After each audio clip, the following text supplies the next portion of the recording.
হাফিজুর বাদশাহ আপনাকে যুক্ত করা হয়েছে। হাফিজুর বাদশাহ আপনি বলেন তাহলে। আ হ্যাঁ, আসিফ ভাই ভালো আছেন? হ্যাঁ, ভালো আছি। আশা করি আপনিও ভালো। বলেন তাহলে।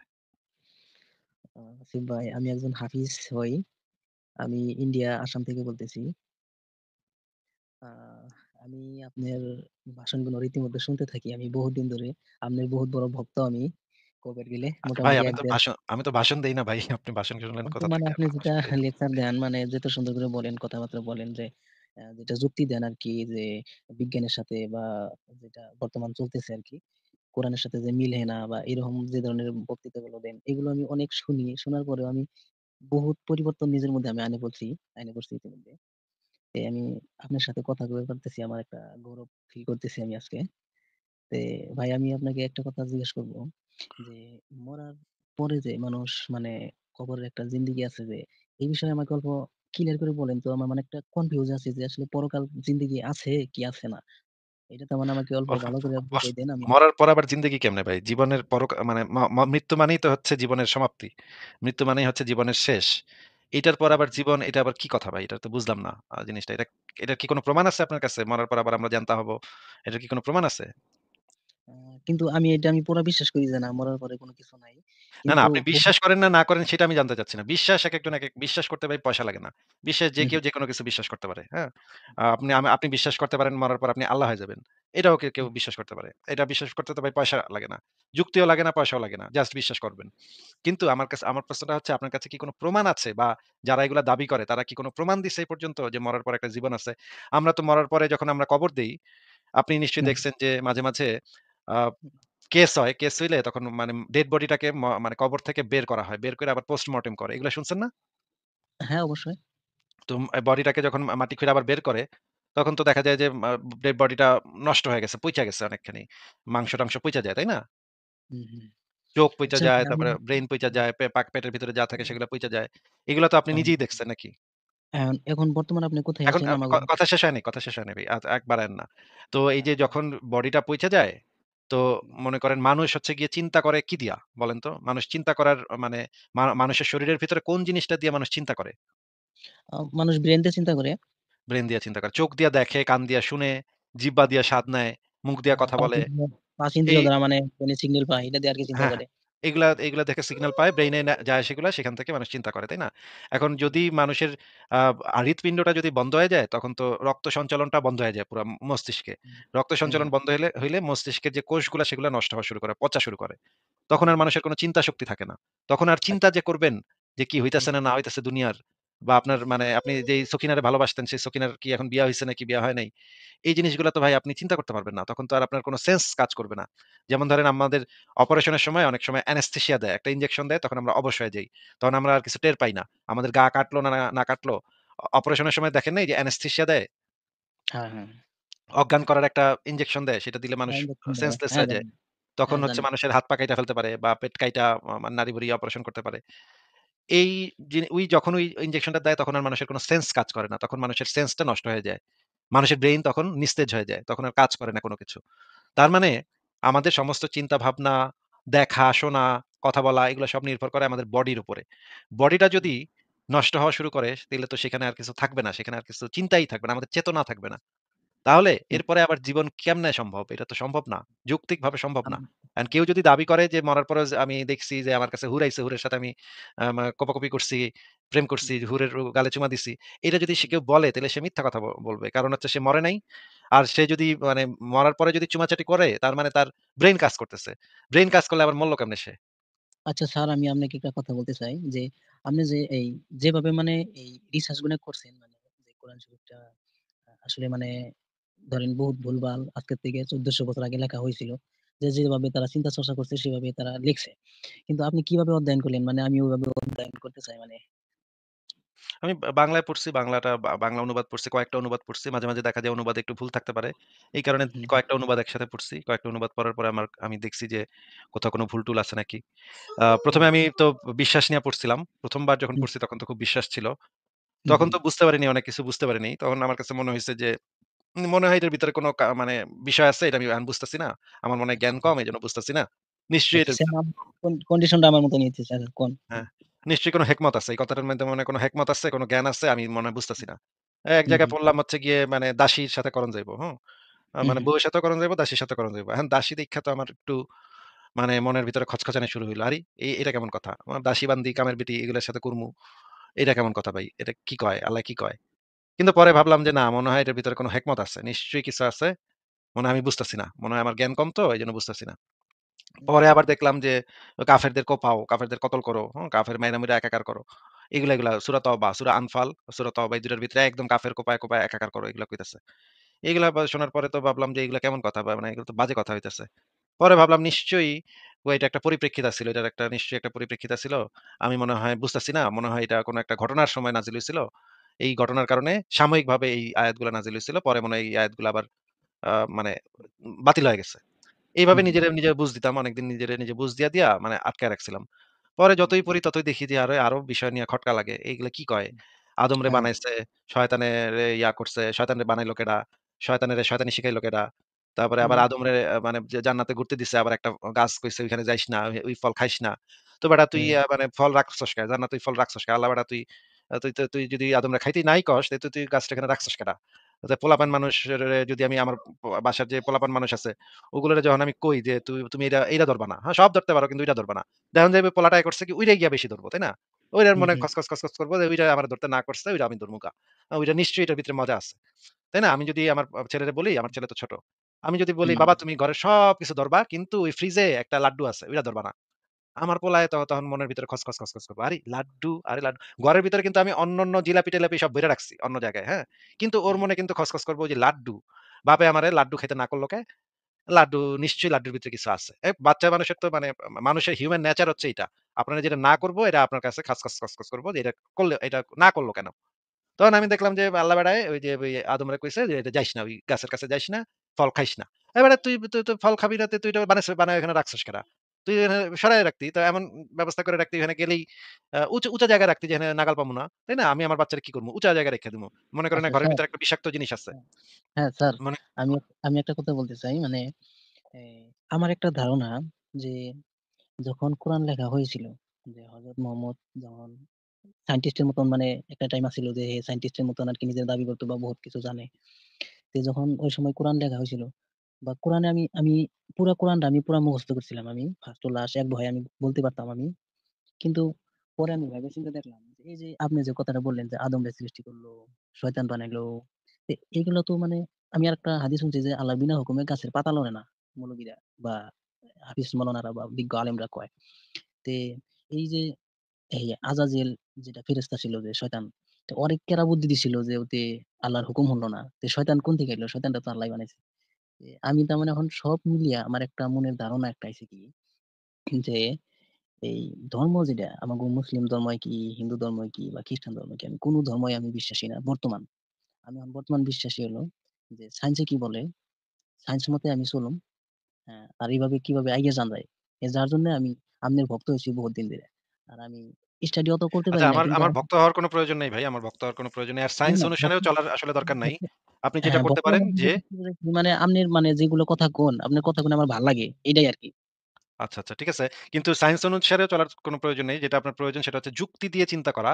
যুক্তি হুম, দিয়ে যাচাই করে দেখা। কোনো একটা কিছু সিদ্ধান্ত নেওয়ার আগে যুক্তি দিয়ে হুম, জিনিসটাকে যাচাই করে দেখা। এইটাই আমরা সবসময় বলি যে আপনারা যেটা মানে করবেন বা যেটা পালন করবেন বা যেটা বিশ্বাস করবেন সেটা যুক্তি দিয়ে আগে যাচাই করে নিবেন। তারপরে যদি যুক্তিতে সঠিক হয় তাইলে তো করবেন। আর যুক্তিতে সঠিক না হলে করবেন না।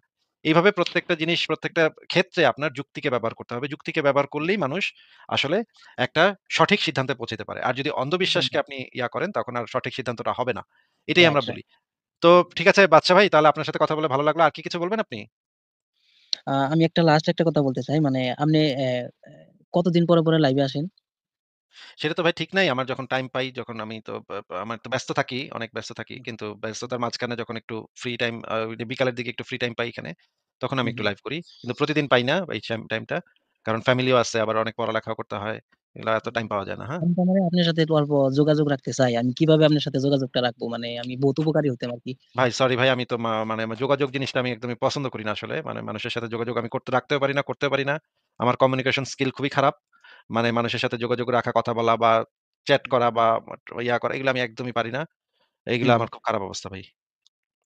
আচ্ছা ঠিক আছে তাহলে আপনি যেদিন লাইভে আসবেন আপনার সাথে কথা বলবো আরকি। ঠিক আছে ভাই, ভালো থাকেন তাহলে। ভালো লাগলো কথা বলে। আবার কথা হবে। আ ঠিক আছে।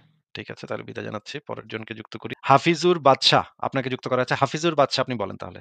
আ হ্যাঁ, আসিফ ভাই ভালো আছেন? হ্যাঁ, ভালো আছি। আশা করি আপনিও ভালো। বলেন তাহলে। আসিফ ভাই আমি একজন হাফিজ হই। আমি ইন্ডিয়া আসাম থেকে বলতেছি। আ আমি আপনার ভাষণগুলো রীতিমতো শুনতে থাকি। আমি বহুদিন ধরে আপনার বহুত বড় ভক্ত আমি। কবের গেলে আচ্ছা ভাই, মোটামুটি আমি তো ১-১.৫ ভাষণ দেই না ভাই। আপনি ভাষণ শুনলেন অন্ত কোথা মানে থেকে? আপনি আমার যেটা ভাষণ দেই না। লেকচার দেন মানে যেটা সুন্দর করে বলেন, কথাবার্তা বলেন যে যেটা যুক্তি দেন আরকি যে বিজ্ঞানের সাথে বা যেটা বর্তমান চলতেছে আরকি। কোরআনের সাথে যে মিলে না বা এরকম যে ধরনের বক্তৃতাগুলো দেন, এগুলো আমি অনেক শুনি। শোনার পরেও আমি বহুত পরিবর্তন নিজের মধ্যে আমি আনে পড়ছি ইতিমধ্যে। আমি আপনার সাথে কথা কয়ে পারতেছি। আমার একটা গৌরব ফিল করতেছি আমি আজকে।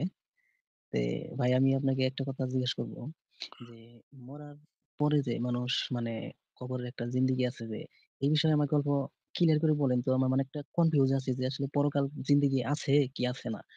এটা তো মানে আমাকে অল্প ওহ! ভালো করে বস বুঝাই দেন আমি। মরার পর আবার জিন্দেগি কেমনে ভাই? জীবনের মানে মৃত্যু মানেই তো হচ্ছে জীবনের সমাপ্তি। মৃত্যু মানেই হচ্ছে জীবনের শেষ। এটার পর আবার জীবন, এটা আবার কি কথা ভাই? এটা তো বুঝলাম না জিনিসটা। এটার কি কোন প্রমাণ আছে আপনার কাছে? মরার পর আবার আমরা জানতা হব। এটার কি কোন প্রমাণ আছে?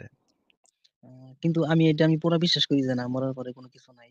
না, না, কিন্তু আপনি বিশ্বাস করেন না করেন সেটা আমি জানতে চাচ্ছি না। বিশ্বাস একেকজন একেক বিশ্বাস করতে ভাই পয়সা লাগে না। বিশ্বাস যে হুম, কেউ যেকোনো কিছু বিশ্বাস করতে পারে। হ্যাঁ? আপনি বিশ্বাস করতে পারেন মরার পর আপনি আল্লাহ হয়ে যাবেন। এটাও কেউ হুম, বিশ্বাস করতে পারে। এটা বিশ্বাস করতে তো ভাই পয়সা লাগে না। যুক্তিও লাগে না, পয়সাও লাগে না। জাস্ট বিশ্বাস করবেন। কিন্তু আমার প্রশ্নটা হচ্ছে আপনার কাছে কি কোন প্রমাণ আছে, বা যারা এগুলা দাবি করে তারা কি কোন প্রমাণ দিছে এই পর্যন্ত যে মরার পর একটা জীবন আছে? আমরা তো মরার পরে যখন আমরা কবর দেই, আপনি নিশ্চয়ই হুম, দেখছেন যে মাঝে, মাঝে আ কেস হয়। কেস হইলে তখন মানে ডেড বডিটাকে মানে কবর থেকে বের করা হয়। বের করে আবার পোস্টমর্টেম করে। এগুলা শুনছেন না? হ্যাঁ, অবশ্যই। তো বডিটাকে যখন মাটি খুইড়া আবার বের করে, তখন তো দেখা যায় যে ডেড বডিটা নষ্ট হয়ে গেছে, পইচা গেছে অনেকখানি। মাংস-টাংস পইচা যায়, তাই না? হুম, হুম। চোখ পইচা আচ্ছা যায়, ভাই আমি তারপরে ব্রেইন পইচা যায়, পেটের ভিতরে যা থাকে সেগুলা পইচা যায়। এগুলা তো আপনি হুম, নিজেই দেখছেন নাকি? এখন বর্তমানে আপনি কোথায় এখন আছেন? আমাকে কথা শেষ হয়নি, কথা শেষ হয়নি ভাই। এক বাড়ায়েন না। তো এই যে আচ্ছা। যখন বডিটা পইচা যায়, তো হুম। মনে করেন মানুষ হচ্ছে গিয়ে চিন্তা করে কি দিয়া? বলেন তো? মানুষ চিন্তা করার মানে মানুষের শরীরের ভিতরে কোন জিনিসটা দিয়ে মানুষ চিন্তা করে? মানুষ ব্রেইন দিয়ে চিন্তা করে। ব্রেইন দিয়া চিন্তা করে। চোখ দিয়া দেখে, কান দিয়া শুনে, জিহ্বা দিয়া স্বাদ নেয়, মুখ দিয়া কথা ৫ বলে। ইন্দ্রিয় ৫ এই ইন্দ্রিয় দ্বারা মানে সিগন্যাল পায়। এটা দিয়ে আরকি চিন্তা হ্যাঁ, হ্যাঁ। করে। এগুলা দেখে সিগন্যাল পায়, ব্রেইনে যায় সেগুলা, সেখান থেকে মানুষ চিন্তা করে, তাই না? এখন যদি মানুষের আ হৃৎপিণ্ডটা যদি বন্ধ হয়ে যায়, তখন তো রক্ত সঞ্চালনটা বন্ধ হয়ে যায় পুরা মস্তিষ্কে। হুম, রক্ত হুম, সঞ্চালন বন্ধ হইলে মস্তিষ্কের যে কোষগুলা সেগুলা নষ্ট হওয়া শুরু করে, পচা শুরু করে। তখন হুম, আর মানুষের কোনো চিন্তা শক্তি থাকে না। তখন আর চিন্তা আচ্ছা। যে করবেন যে কি হুম, হইতেছে না হইতেছে দুনিয়ার, বা আপনার মানে আপনি যেই সকিনারে ভালোবাসতেন সেই সকিনার কি এখন বিয়া হইছে নাকি বিয়া হয় নাই, এই জিনিসগুলা তো ভাই আপনি চিন্তা করতে পারবেন না। তখন তো আর আপনার কোনো সেন্স কাজ করবে না। যেমন ধরেন আমাদের অপারেশনের সময় অনেক সময় অ্যানেসথেসিয়া দেয়। একটা ইনজেকশন দেয়, তখন আমরা অবশ হয়ে যাই। তখন আমরা আর কিছু টের পাই না। আমাদের গা কাটলো না কাটলো। অপারেশনের সময় দেখেন নাই যে অ্যানেসথেসিয়া দেয়? হ্যাঁ, হ্যাঁ। অজ্ঞান করার একটা ইনজেকশন দেয়। সেটা দিলে মানুষ হ্যাঁ, ইনজেকশন দেয়। সেন্সলেস হ্যাঁ, হয়ে যায়। জানি। তখন হ্যাঁ, হচ্ছে জানি। মানুষের হাত পা কাইটা ফেলতে পারে, বা পেট কাইটা নাড়ি ভুড়ি অপারেশন করতে পারে।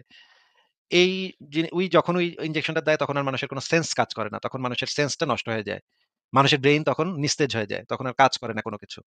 তার মানে আমাদের সমস্ত চিন্তা ভাবনা, দেখা, শোনা, কথা বলা এগুলো সব নির্ভর করে আমাদের বডির উপরে। বডিটা হুম, যদি নষ্ট হওয়া শুরু করে তাইলে তো সেখানে আর কিছু থাকবে না। সেখানে আর কিছু চিন্তাই থাকবে না। আমাদের চেতনা থাকবে না।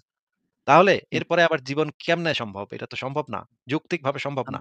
এখন কেউ যদি দাবি করে যে মরার পরেও যে আমি দেখছি যে আমার কাছে হুর আইছে, হুরের সাথে আমি কোপাকুপি করছি, প্রেম করছি, হুম, হুরের গালে চুমা দিছি। এটা যদি সে হুম। কেউ বলে তাইলে সে মিথ্যা কথা বলবে। কারণ হচ্ছে সে মরে নাই। আর সে যদি মানে মরার পরে যদি চুমাচাটি করে তার মানে তার ব্রেইন কাজ করতেছে। ব্রেইন কাজ করলে আবার মরল কেমনে সে? আচ্ছা স্যার আমি আপনাকে একটা কথা বলতে চাই যে, আপনি যে যেভাবে মানে এই রিসার্চ গুলো করছেন মানে যে কোরআন শরীফটা আসলে মানে ধরেন বহুত ভুলভাল আজকের থেকে ১৪০০ বছর আগে লেখা হয়েছিল। যেভাবে তারা চিন্তা চর্চা করছে সেভাবে তারা লিখছে। কিন্তু আপনি কিভাবে অধ্যয়ন করলেন? মানে আমি ওইভাবে অধ্যয়ন করতে চাই মানে। আমি বাংলায় পড়ছি, বাংলা অনুবাদ পড়ছি, কয়েকটা অনুবাদ পড়ছি। মাঝে, মাঝে দেখা যায় অনুবাদে একটু ভুল থাকতে পারে। এই কারণে হুম, কয়েকটা অনুবাদ একসাথে পড়ছি। কয়েকটা অনুবাদ পড়ার পরে আমি দেখছি যে কোথাও কোনো ভুল-টুল আছে নাকি। ১ম হুম, এ আমি তো বিশ্বাস নিয়ে পড়ছিলাম। ১ম বার যখন হুম, পড়ছি তখন তো খুব বিশ্বাস ছিল। হুম, তখন হুম। তো বুঝতে পারিনি, অনেক কিছু বুঝতে পারিনি। তখন আমার কাছে মনে হইছে যে মনে হয় এটার ভিতরে কোনো মানে বিষয় আছে, এটা আমি এখন বুঝতেছি না। আমার মনে হয় আচ্ছা, জ্ঞান কম, এজন্য বুঝতেছি না। নিশ্চয়ই আচ্ছা এটার সেম কন্ডিশনটা আমার মতনই হইছে স্যার কোন? হ্যাঁ, নিশ্চয়ই কোনো হেকমত আছে। এই কথাটার মধ্যে মনে হয় কোনো হেকমত আছে, কোনো জ্ঞান আছে আমি মনে হয় বুঝতেছি না। এক হু, জায়গায় হু, পড়লাম হচ্ছে গিয়ে মানে দাসীর সাথে করণ যাইব, হুম? হু, মানে হু, বউয়ের সাথেও করণ যাইব, দাসীর সাথে করণ যাইব। এখন দাসী দেইখ্যা তো আমার একটু মানে মনের ভিতরে খচখচানি শুরু হইল। আরে এটা কেমন কথা? আমার দাসী বান্দি, কামের বেটি এগুলোর সাথে করমু। এটা কেমন কথা ভাই? এটা কি কয়? আল্লাহ কি কয়? কিন্তু পরে হু, ভাবলাম যে না মনে হয় এটার ভিতরে কোনো হেকমত আছে। নিশ্চয়ই কিছু আছে। মনে হয় আমি বুঝতেছি না। মনে হয় আমার জ্ঞান কম তো এইজন্য বুঝতেছি না। পরে আবার দেখলাম যে কাফেরদের কোপাও, কাফেরদের কতল করো, কাফের মাইরা-মুইরা একাকার করো। এগুলা সূরা তওবা, সূরা আনফাল, সূরা তওবা এই ২ টার ভিতরে একদম কাফের কোপায় একাকার করো এগুলা কইতাছে। এগুলা শোনার পরে তো ভাবলাম যে এগুলা কেমন কথা বা মানে এগুলো তো বাজে কথা হইতেছে। পরে ভাবলাম নিশ্চয়ই এটা একটা পরিপ্রেক্ষিত ছিল। এটার একটা নিশ্চয়ই একটা পরিপ্রেক্ষিত ছিল। আমি মনে হয় বুঝতাছি না। মনে হয় এটা কোন একটা ঘটনার সময় নাজিল হইছিল।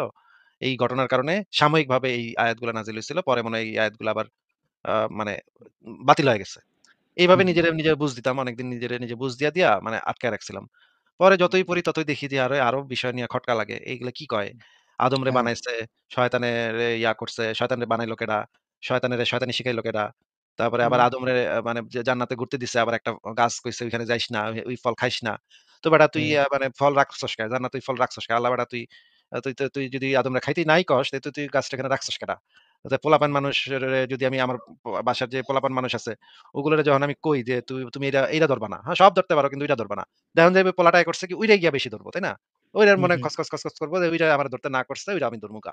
ওইটা নিশ্চয়ই এটার ভিতরে মজা আছে। তাই না? আমি যদি আমার ছেলেরে বলি, আমার ছেলে তো ছোট। আমি যদি বলি, হুম, "বাবা তুমি ঘরের সবকিছু ধরবা কিন্তু ওই ফ্রিজে একটা লাড্ডু আছে, ওইটা ধরবা না।" আমার পোলায় তখন মনের ভিতরে খচ করবে। আরে লাড্ডু, আরে লাড্ডু। ঘরের ভিতরে কিন্তু আমি অন্যান্য জিলাপি-টিলাপি সব ভইরা রাখছি অন্য জায়গায়, হ্যাঁ? কিন্তু ওর হুম, মনে কিন্তু খচ করবে ওই যে লাড্ডু। বাপে আমারে লাড্ডু খাইতে না করল কে? লাড্ডু নিশ্চয়ই লাড্ডুর ভিতরে কিছু আছে। বাচ্চা মানুষের তো মানে মানুষের হিউমেন নেচার হচ্ছে এইটা। আপনারা যেটা না করব এটা আপনার কাছে খচ করব যে এটা করলে এটা না করল কেন? তখন আমি দেখলাম যে আল্লাহ বেড়ায় ওই যে আদমরে কইছে যে, "এটা যাইস না, ওই গাছের কাছে যাইস না, ফল খাইস না।" বেটা তুই তুই তো ফল খাবি না, তুই এটা বানায় এখানে রাখছিস কেডা?